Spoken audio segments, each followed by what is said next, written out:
अस्सलाम वालेकुम गाइस। आज हम लेक्चर नंबर 31 से लेके 38 तक एमसीक्यूज और शॉर्ट क्वेश्चन कवर करेंगे। तो आगे चलते हैं अपने लेक्चर की तरफ। जो पहला लेक्चर है वो है ईमेल मार्केटिंग, मतलब 31 नंबर जो लेक्चर है वो है ईमेल मार्केटिंग। और पहला पार्ट इसका एमसीक्यूज का है। पहला एमसीक्यूज है email marketing campaigns are considered attractive because they are, कि जो ईमेल मार्केटिंग कैंपेन होती हैं वो अट्रैक्टिव क्यों कंसिडर की जाती हैं। उसका आंसर है कि ये cheap and an effective way to reach customer instantly, कि ये बहुत ज़्यादा चीप मतलब सस्ती होती हैं और इफेक्टिव होती हैं, इसलिए ये बहुत ज़्यादा अट्रैक्टिव कंसिडर की जाती हैं। उसके बाद दूसरा सवाल है when a business lacks the resources to run its own email campaign it should, कि अगर किसी बिजनेस के पास इतने रिसोर्सेज नहीं है कि वो अपनी ईमेल कैंपेन रन कर सके तो उसे क्या करना चाहिए। तो उसका आंसर है कि outsource the campaign to an outside firm, कि किसी दूसरी फर्म है उसकी जो कैंपेन है वो उसको आउटसोर्स कर ले। उसके बाद तीसरा सवाल है the term used for mass emailing to customer who have not expressed interest in a product service is, के जो कस्टमर होते हैं जो इंटरेस्ट शो नहीं करते उस प्रोडक्ट में लेकिन फिर भी उनके पास वो ईमेल जाती है तो उसे क्या कहते हैं, उसे कहते हैं स्पैमिंग। और चौथा सवाल है the opt in email option means that a customer, ये जो ऑप्शन होता है ये बहुत सी वेबसाइट में आपको मिल जाता है जहाँ पे आपसे वो पूछते हैं कि क्या आप हमारी ऑफर्स वो लेना चाहते हैं ईमेल के ज़रिए या नहीं, आपने खुद बताना होता है। तो इसका आंसर है कि has agreed to receive future product information offers और प्रमोशन बाय ईमेल, कि वो खुद एग्री करता है जो कस्टमर होता है ना।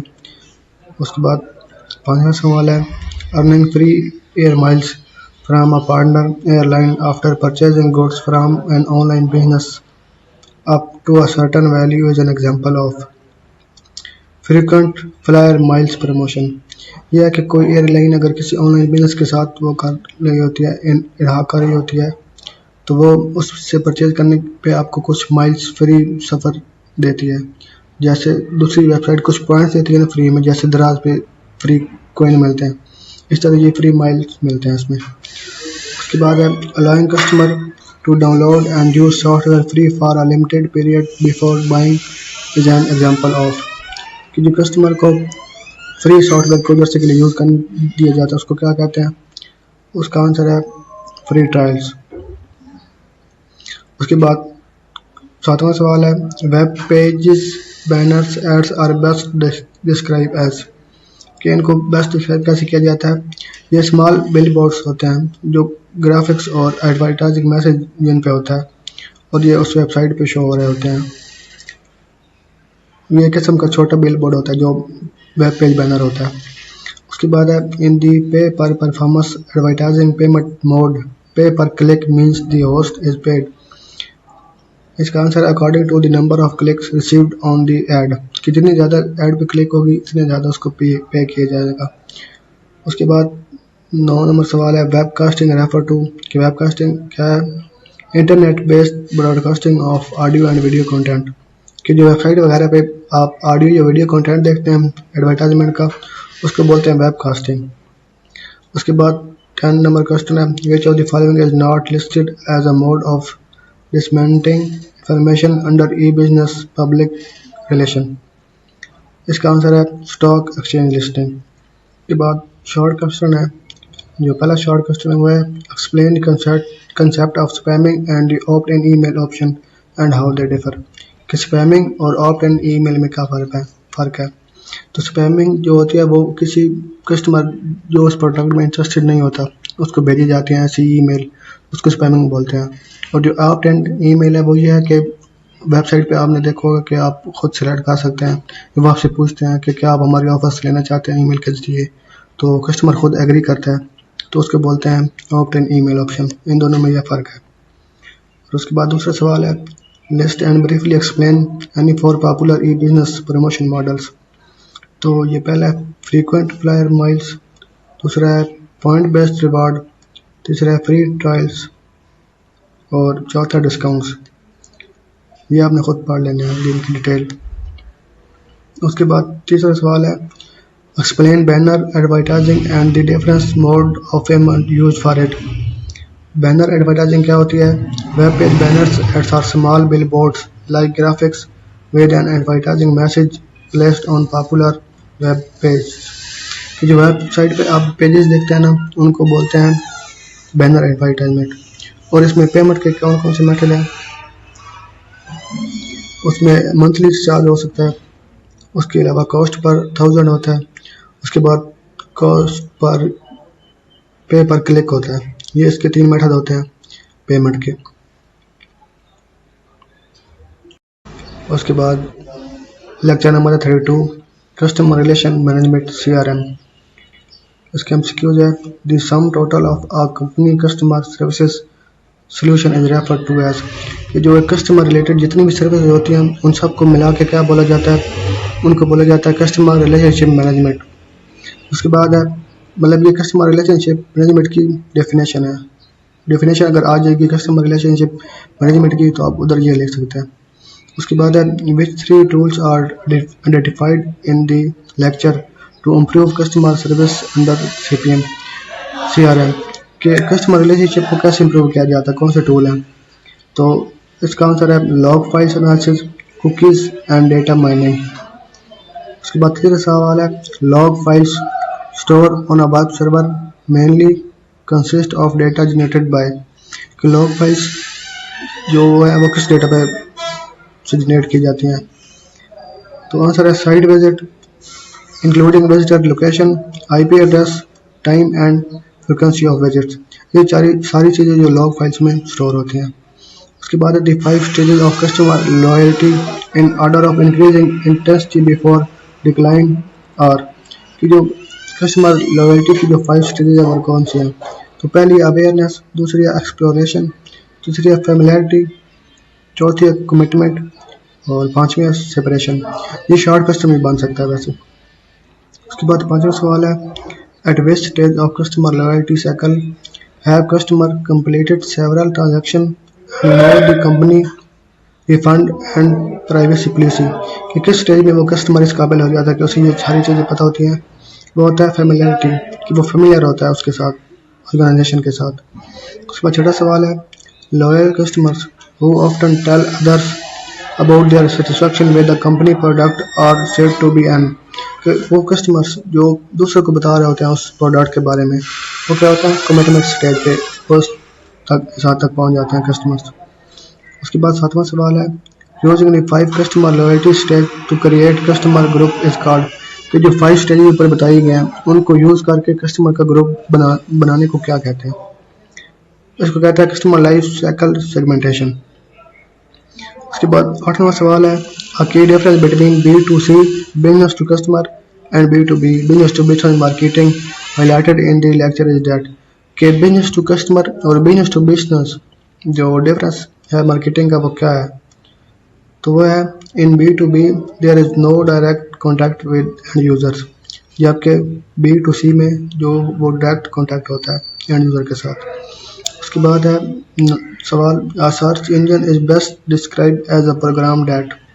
कि एक सर्च इंजन को आप कैसे बेस्ट डिस्क्राइब कर सकते हैं? Scan websites and forms a list of relevant sites based on keywords और अदर रैंकिंग क्राइटेरिया।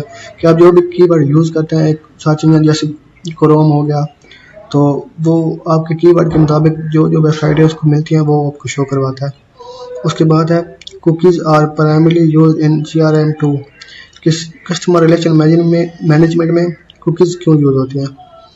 ये होती है track visitor behaviour online for personalisation. ये जो कस्टमर होता है उसका बिहेवियर चेक करते हैं कि उसका इंटरेस्ट किन चीज़ों में है या वो पहले कौन कौन सी चीज़ें विजिट कर चुका है। उसके बाद शॉर्ट क्वेश्चन है। तो पहला क्वेश्चन है what is CRM and what 3 tools does the lecture identify to improve customer services.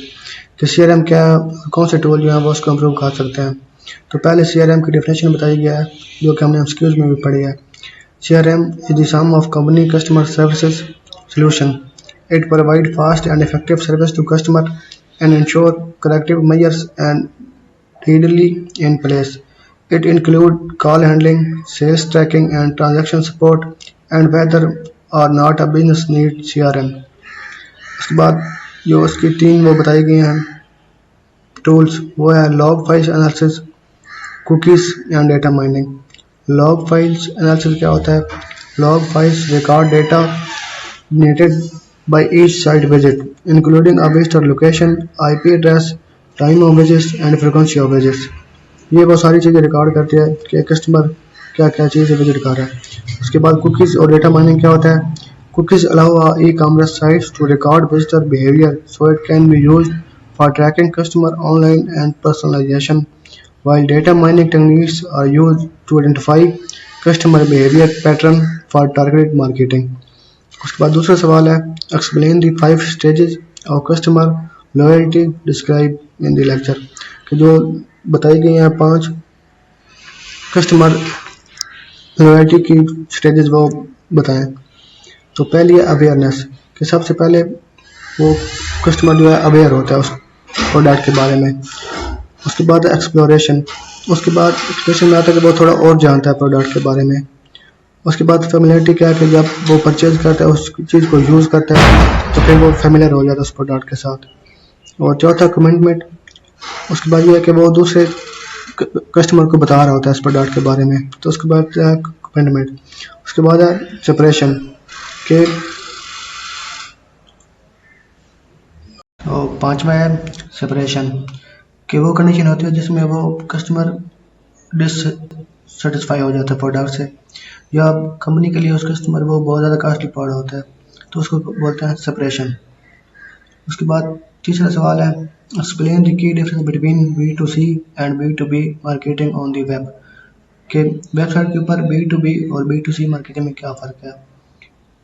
तो इसका आंसर है for effective CRM there must be complete integration between the selling, buying, marketing and front end back end operation of business. The key difference identified is that in B2B there is no direct contact with the end user, whereas in the B2C such direct contact does exist. कि जो B2B होता है उसमें customer के साथ direct contact नहीं होता, लेकिन B2C में होता है। ये इसका आंसर है। उसके बाद लेक्चर नंबर 33 मेटा इन्फॉर्मेशन। पहला सवाल है meta information contain in a meta tag is mainly use by search engine to. जो मेटा इन्फॉर्मेशन होती है वो मेटा टैग के अंदर होती है, वो सर्च इंजन के लिए किस काम के लिए यूज़ करता है सर्च इंजन?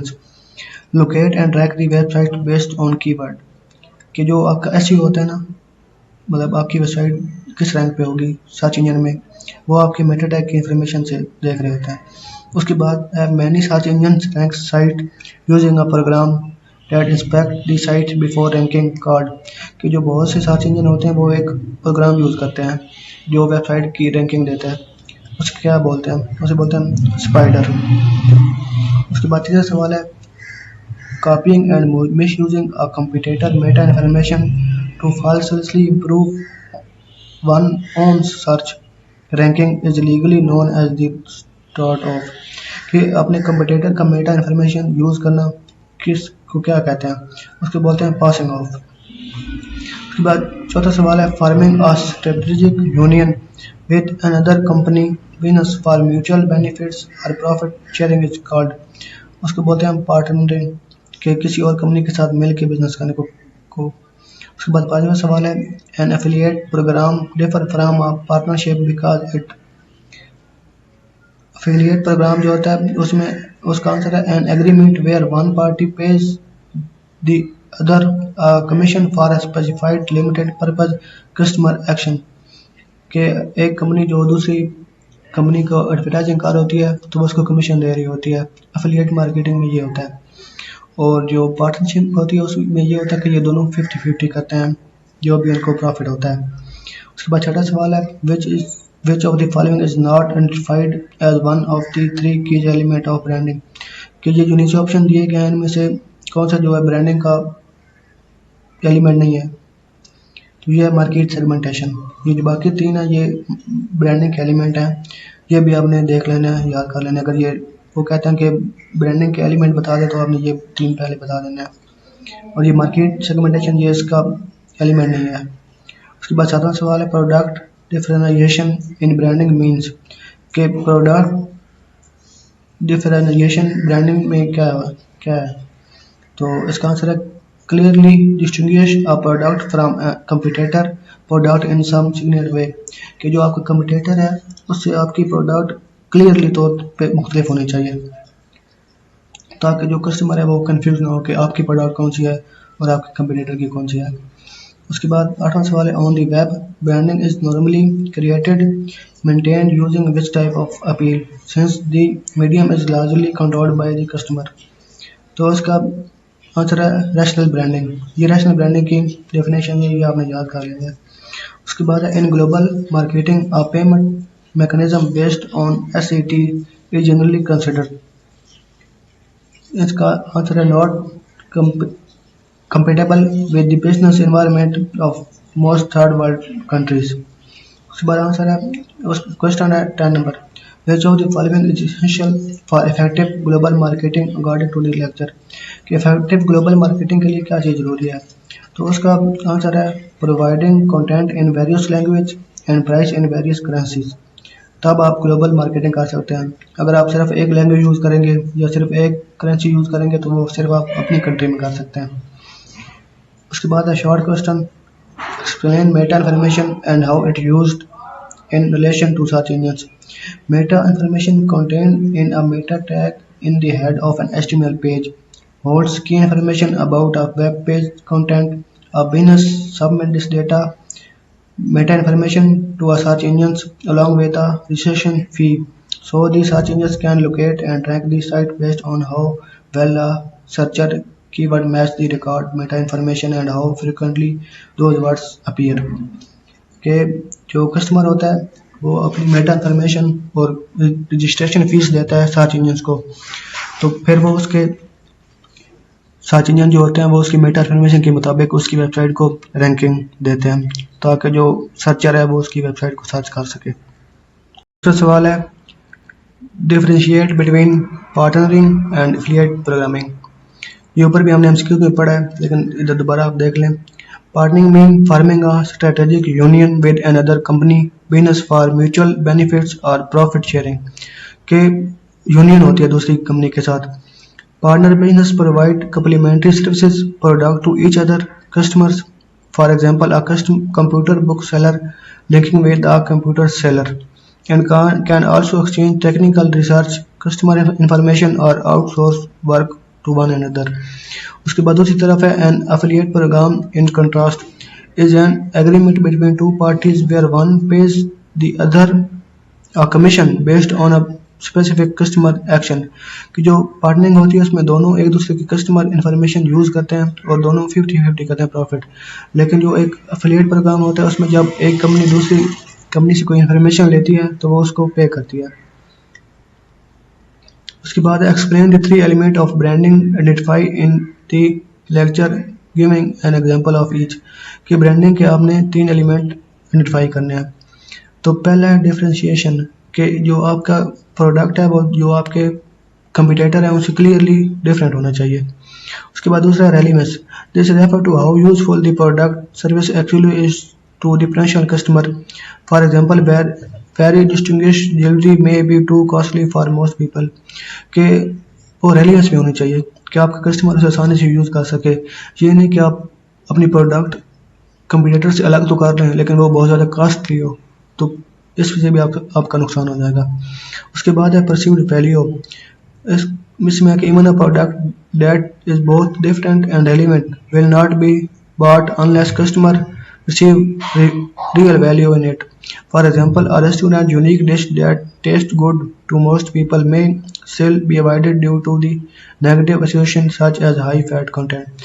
कि आप अगर पहले 2 काम पूरे भी कर लेते हैं कि वो अलग भी है और रेलेवेंस भी है तो फिर भी वो शायद सेल ना हो, क्योंकि आप जिस एरिया में रह रहे हैं शायद वो उस कल्चर से मैच ना करे जो आपने चीज़ बनाई है, तो वो उस चीज़ का भी आपने ख्याल रखना है। Lecture number 34 data mining. पहला सवाल है data mining is best define as.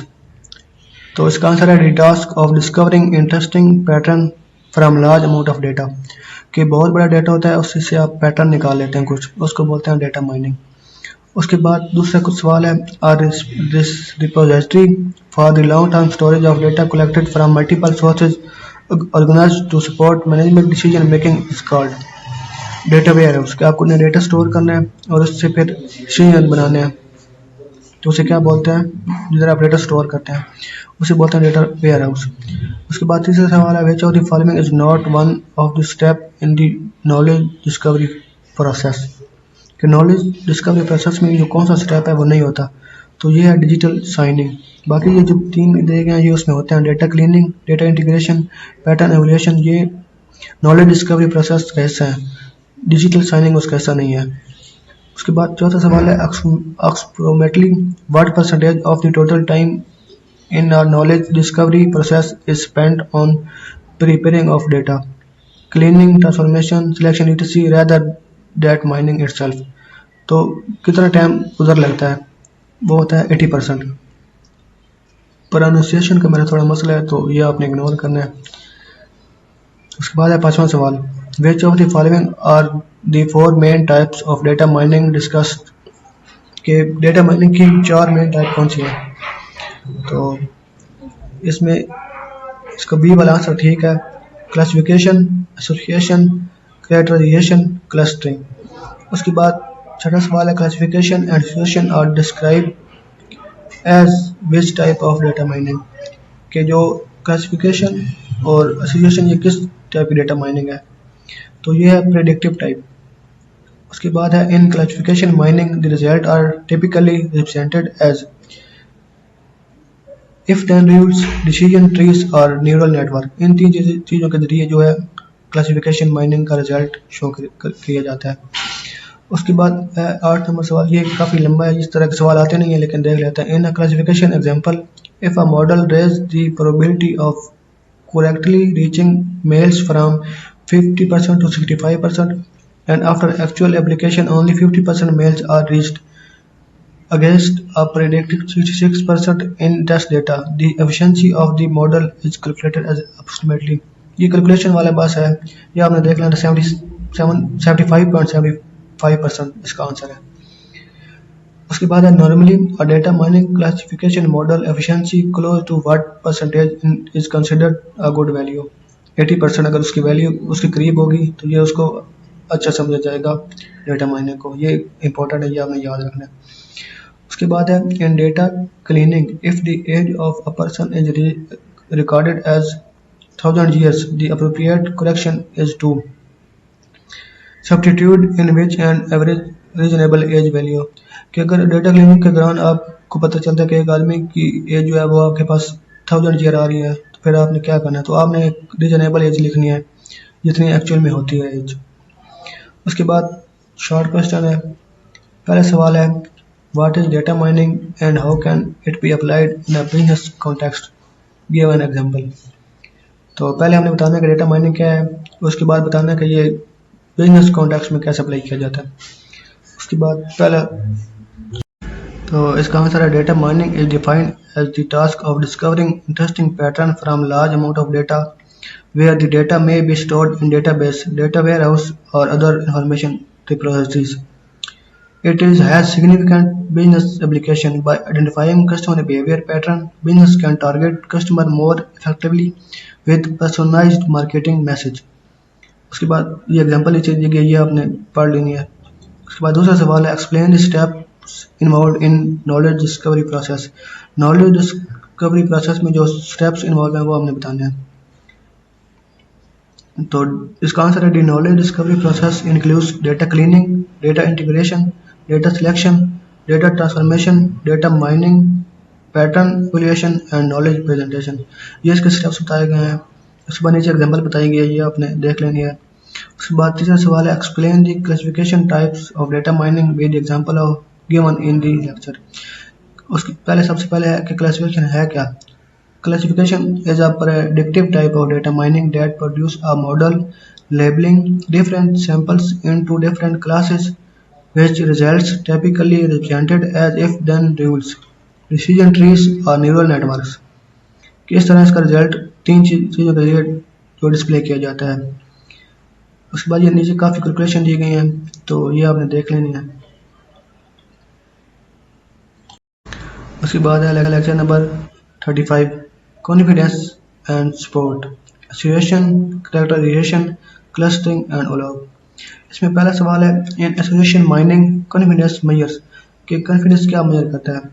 इसका आंसर है, how often the association relationship hold true in the what percent of milk buyers also bought eggs. उसके बाद एसोसिएशन का मतलब है कि एक चीज़ को दूसरे के साथ एसोसिएट करना, कि अगर कोई कस्टमर एक चीज़ बाय कर रहा है तो उसके साथ वो कौन कौन सी चीज़ों के ज़्यादा चांस है कि वो बाय करेगा। उसके बाद दूसरा सवाल है, in association mining sports measures, कि स्पोर्ट्स क्या मेजर करती है। The percentage of two item occurring together out of the total number of transactions, कि टोटल कितनी ट्रांजैक्शन हुई हैं और कितने कस्टमर ने दोनों चीज़ें इकट्ठी ली हैं। उसके बाद if transaction involves both eggs and milks are 25 and the transaction involving eggs और milks are both are 75, the confidence is. तो परसेंटेज बतानी है कि अगर टोटल 75 हुई हैं जो ट्रांजैक्शन के, जो 75 हुई हैं उसमें किसी ने एग लिया है और किसी ने मिल्क लिया है, लेकिन जो 25 है उसमें उन्होंने दोनों चीज़ें ली हैं, तो ये होगा 33.3% कॉन्फिडेंस, इसमें ये होगा। उसके बाद है चौथा सवाल, if transaction involves both eggs and milk are 10 and the total transaction in a day are 50, the support is. तो उसमें सपोर्ट कितनी बारी है, 20%। उसके बाद if confidence between two items is 90% but support is only 5%, this indicates, कि अगर जो है कॉन्फिडेंस 90% है लेकिन सपोर्ट 5% है, तो ये क्या इंडिकेट करता है, the item have a strong relationship but the pair is rarely purchased out of the total transactions. उसके बाद छठा सवाल है, the algorithm normally used for association mining is called, कि association mining के लिए जो algorithm यूज होता है उसको क्या कहते हैं, उसको बोलते हैं a priori algorithm। उसके बाद है characterization is a type of data mining used to, कि characterization जो है वो कौन सी टाइप है डेटा माइनिंग की, ये है discover interesting concept in concise generalized term describe the general behaviour of data. उसके बाद 8 नंबर सवाल है, which two algorithms are used in characterization according to the lecture, कि कौन कौन से दो जो एल्गोरिथम यूज होते हैं वो कैरेक्टराइजेशन में, तो वह version space search and attribute oriented induction. ये आपने याद करना, ये इंपॉर्टेंट एमसीक्यू है। उसके बाद a cluster in data mining is defined as, कि डेटा माइनिंग में क्लस्टर से क्या मुराद है, तो उसका आंसर है a group of data object that are similar to one and other with the same group but dissimilar to object in other group. उसके बाद OLAP online analytical processing differ from data mining mainly because, कि ये दोनों आपस में different क्यों हैं, इसकी मेन वजह क्या है, तो इसका आंसर है does not provide predictive patterns, instead it's present stored data at different levels of abstraction typically as data queue। उसके बाद शॉर्ट क्वेश्चन है, difference between confidence and support in association mining using the x and milk example. ये ऊपर भी हमने MCQs पढ़ा है तो दोबारा आप देख लें। Confidence major how often the association relationship actually hold true, confidence होता है कि कितनी दफ़ा वो ट्रू हुआ है, आपने जो एक एसोसिएशन बनाई है। What percentage of the time people who bought one item also bought the other? Example आपने देख लेनी है। उसके बाद है स्पोर्ट्स क्या चीज़ कर मेजर करती है, sports measure what percentage of two item occurring together represent out of total number of transaction overall. नीचे इसके एग्जाम्पल दी गई है, ये आपने देख लेनी है। उसके बाद दूसरा सवाल है, explain characterization as a type of data mining using the university student example. Characterization क्या होती है, characterization is the process of discovering interesting concept in concise and generalized term in order to examine the general behaviour of data. उसके बाद तीसरा सवाल है, explain clustering and K mean algorithm and how OLAP differ from data mining. तो सबसे पहले cluster के बारे में बताया गया। A cluster is a group of data objects that are similar to one another in the same cluster, but dissimilar to object in other cluster। उसके बाद ओलाप क्या है, Olap make use of background knowledge about the data domain to present data at different levels of abstraction, typically displayed as a data cube across dimensions such as items, item types, and location. इन दोनों में फ़र्क है। Unlike data mining, OLAP does not generate predictive patterns, कि OLAP जो है वो predictive pattern generate नहीं करता। उसके बाद है lecture number 36, electronic data interchange. इसके पहला सवाल है EDI। EDI stand for electronic data interchange, is mainly used by organisation for transaction that occurs, कि ये कौन सी ट्रांजैक्शन के लिए EDI यूज होता है। On a regular basis according to a predetermined format, ये उनके लिए यूज होता है। उसके बाद है which of the following is not listed as a key feature of EDI, कि EDI का जो इनमें से कौन सा जो है EDI का की फैक्टर नहीं है। तो है ये है mandatory face to face signing. उसके बाद है which are the two popular EDI standards mention in the lecture, कि EDI के दो पॉपुलर स्टैंडर्ड कौन से बताए गए हैं। तो वो है NC X12 एंड EDFACT। उसके बाद है in a value added network the file where a user outgoing message और प्लेस इज कॉल्ड दी, कि यूजर के जो आउटगोइंग मैसेज कहाँ पे लेके जाते हैं वैल्यू एडेड नेटवर्क में, तो वो है पोस्ट बॉक्स। उसके बाद है in a value added network the file where user incoming message can be picked up, ये ऊपर था आउटगोइंग के नीचे है इनकमिंग कहाँ रखे जाते हैं, वो रखे जाता है मेल बॉक्स में। उसके बाद सवाल है two big advantage of using a VAN in EDI are, इसके दो बड़े कौन से एडवांटेज हैं, time independence and protocol independence. उसके बाद है protocol independence in a VAN means, कि प्रोटोकॉल इंडिपेंडेंस से क्या मुराद है वैन में। उसका मतलब है इंटरचेंज और re enveloped with the transmission protocol appropriate to the recipient when retrieved from the post box. उसके बाद 8वां सवाल है which of the following is not listed as a benefit of EDI in the lecture, तो इसका answer है guaranteed zero software cost. उसके बाद है ERP enterprise resource planning is an approach that attempt to integrate all department and function of a company onto a single computer system। उसके बाद 10वां सवाल है SAP is given in the lecture as an example of, कि SAP किसकी example दी गई है, तो वो है ERP सॉफ्टवेयर। शॉर्ट क्वेश्चन है, तो पहला जो शॉर्ट क्वेश्चन है वो है what is EDI and what are its key figures. तो इसका आंसर है EDI electronic data interchange is used by organization for transaction that occur on regular basis according to a predetermined format. It involves the exchange of electronic business documents such as purchase order and invoice carried out through special EDI software. उसके बाद दूसरा सवाल है explain the role of a value added network in EDI and its two main advantages, कि value added network one जो होता है उसका EDI में क्या किरदार है और उसके दो एडवांटेजेस। तो a value added network is a third party network that provide services to execute authorised transaction between valid trading partners using EDI। Each VEN maintain a post box where a user outgoing message are placed and a mailbox where the user incoming message can be picked up। उसके बाद इसके advantage क्या है, वो ये है कि पहले है टाइम इंडिपेंडेंस होता है इसमें, और दूसरा इसमें है कि ये प्रोटोकॉल इंडिपेंडेंस होता है। उसके बाद तीसरा सवाल है list and explain any three benefits of EDI। इसमें भी EDI के बेनिफिट्स बताने हैं। शॉर्टन ऑर्डर टाइम, दूसरा है कॉस्ट कटिंग, और तीसरा eliminating of error and fast response.